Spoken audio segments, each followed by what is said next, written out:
dengan peraturan pemerintah pelaksanaannya. Kan sudah ada 4 peraturan, 34, 35, 36, 37. Dan yang paling penting yang harus dipegang oleh pegawai pengawas itu PP 35 dan PP 37. Karena PP 35 ini bicara mengenai hubungan kerja. Problem ketenaga kerjaan itu selalu dihilir.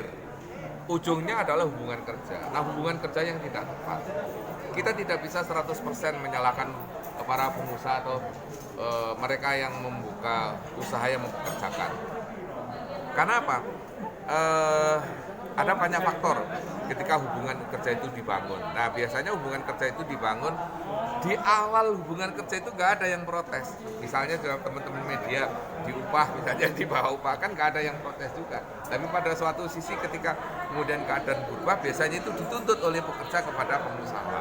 Nah, itu sebabnya PP 35 itu harus dipahami oleh semua pengawas saya, supaya ketika ke lapangan itu bisa dia itu bukan hanya menyalahkan, tapi bisa memperbaiki keadaan.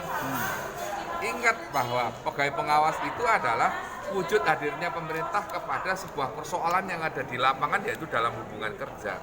Tugas pemerintah ke lapangan itu bukan melakukan penindakan, tetapi pembinaan. Nah, bagaimana mereka itu bisa melakukan pembinaan kalau mereka tidak mengerti spirit dari PP 35?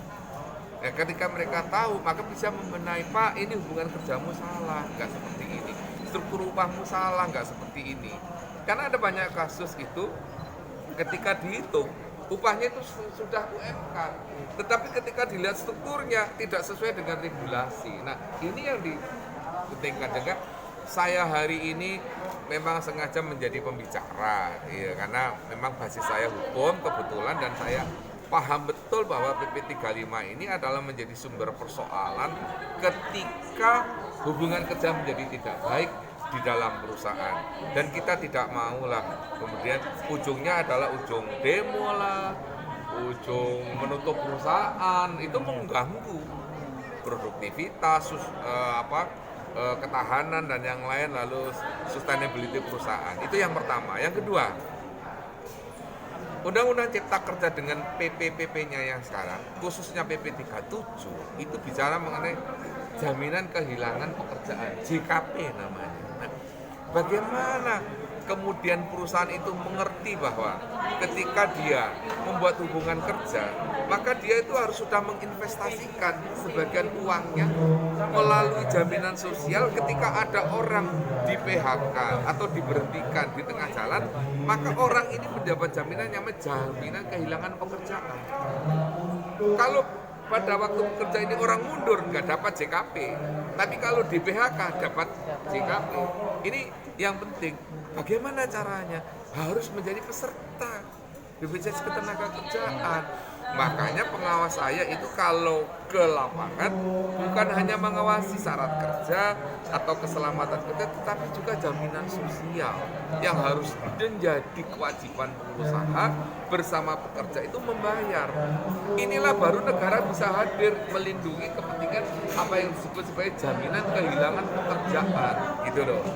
Jadi kalau hal ini tidak saya jelaskan langsung, mungkin ya adalah orang menjelaskan, tapi kalau yang jelaskan Pak Kadis dan paham betul kan teman-teman bisa kemudian ketika hadir melakukan pengawasan dan sekali lagi melakukan pembinaan. Hadir pemerintah itu pembinaan, bukan memberi punishment. Punishment itu teman sebelah, kepolisian dan yang lain. Kali kalau pemerintah tidak, justru mengkanalisasi persoalan, mereka menjadi terrestorasi, menjadi patuh pada regulasi. Itu kira-kira teman-teman. Untuk JKP sendiri, program terbaru JKP-nya sendiri itu sudah dimulai. Jadi ini saya ingin tahu. JKP itu diberikan ketika sudah iurnya dibayar 1 tahun, ya baru. Jadi ini harus mulai sekarang, wong PP-nya sudah jadi. Jadi setidaknya pada mulai 1 April, ya ini ya, 1 April, ya.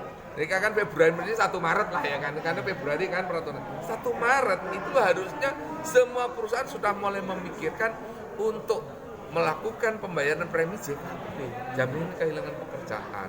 Ini yang harus PR kita, tetapi teman-teman perlu tahu, tenaga kita menjelaskan berapa orang. pengawas saya ini sebenarnya bukan pengawas untuk menjelaskan ini dari segitu tupoksi, mereka pembinaan dan pengawas. Ini tugasnya namanya hubungan industrial gitu kan. Nah, hubungan industrial itu kebanyakan semua dinas di kabupaten kota punya, tetapi pertanyaannya kompetensi orangnya apa ya? Mumpuni menjelaskan. Kalau kompetensinya orangnya ada anggarannya apa enggak, turun ke teman-teman coba lihatlah dinas-dinas tenaga kerja di kabupaten kota, berapa potensi yang bisa dilakukan terhadap persoalan-persoalan ini sangat strategis, sekali lagi sangat strategis, dan ini harus menjadi kerja bareng. Saya minta teman-teman media juga menjelaskan kepada publik bahwa JKP itu harusnya sudah dimulai mulai 1 Maret dan terhitung harus 1 tahun mas, baru nanti bisa itu. Dan ini bukan pekerjaan yang gampang buat kita semua. Jadi Jangka waktu yang di cover oleh